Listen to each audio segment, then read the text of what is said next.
First, get some reference photos. I use Pinterest because I find its algorithm to always show me what I'm looking for. I use the paid add-on to determine the orientation of the camera, but you can use a free software called F-Spy. It does the same thing, and I will leave a link to a tutorial in the description. Okay, let's finally start building out the scene. Add a cube, line it up with the pillar, and just inset, extrude, inset, extrude, inset, extrude, inset, and extrude. Now, the tricky part was I didn't actually know the scale of the pillar. It could be 9 meters tall and could be 2 meters tall. But since I'm recreating a real place, I just looked up a photo of this pillar with a human next to it for scale. And I eyeballed the scale. Now let's model the fort. I went on Google Earth to get the measurements of this wall. Then I added a cube and made it 7 meters on the y-axis.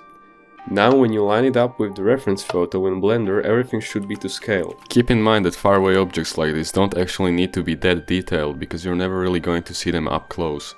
But I did end up making it a little more detailed towards the end. Landscapes can be easily created in Blender with its built-in add-on for building landscapes, but you still have to activate it in the Edit, Preferences, Add-ons and search ANT Landscape.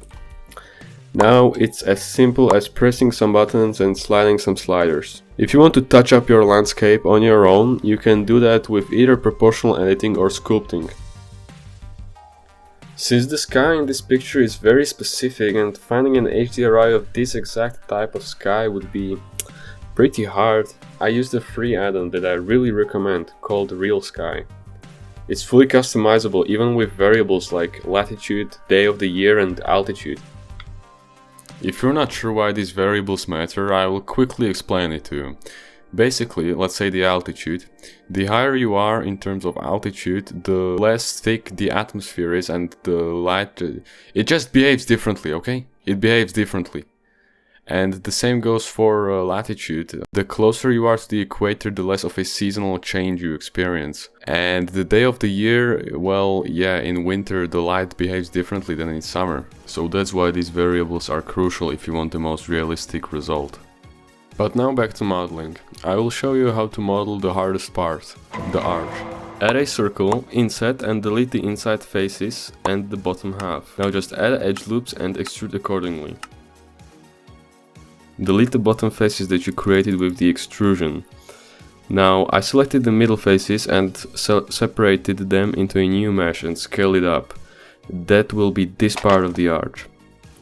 Add some imperfections with booleans, but for the more detailed imperfections, we will sculpt them in right now. So the key is you want to turn on Dynatop. This will dynamically add more geometry based on where you are sculpting, so no need for 8 subdivision modifiers. I used the clay stripes brush and also added a texture for the brush texture. And in general, this technique of copying the reference photo is mainly used in something like VFX, where you need the exact 3D copy of a real-world object in order for it to match up. But we can also utilize it when we want to put our photorealism skills to the test, or we want to improve them.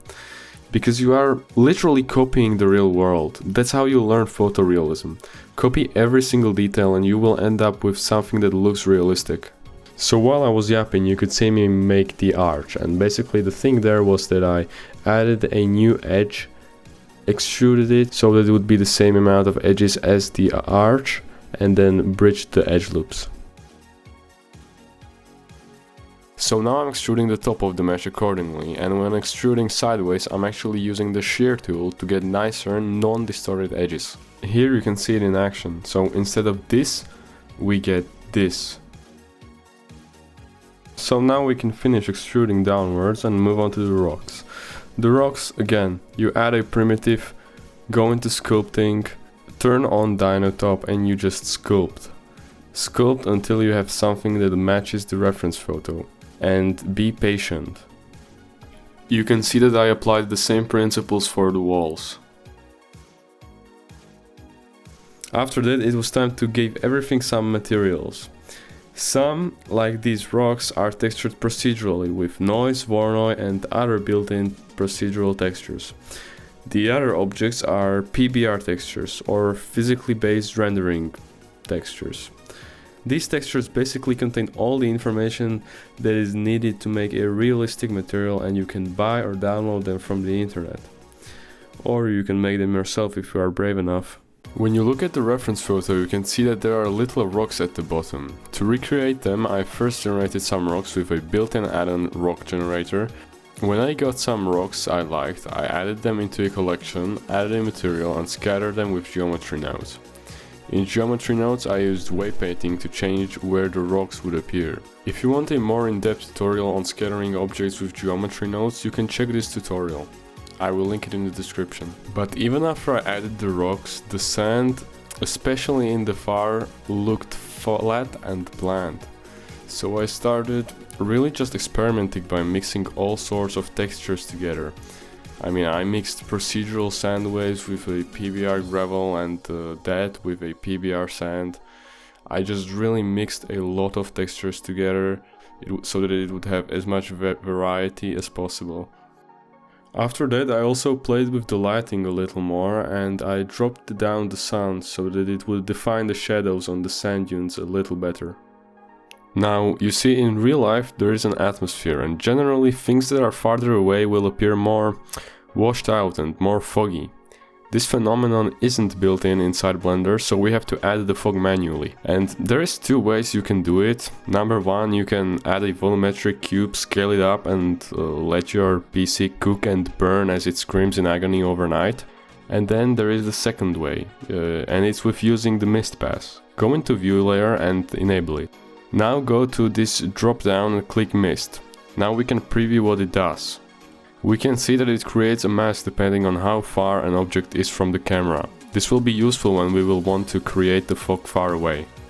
This is how it will go.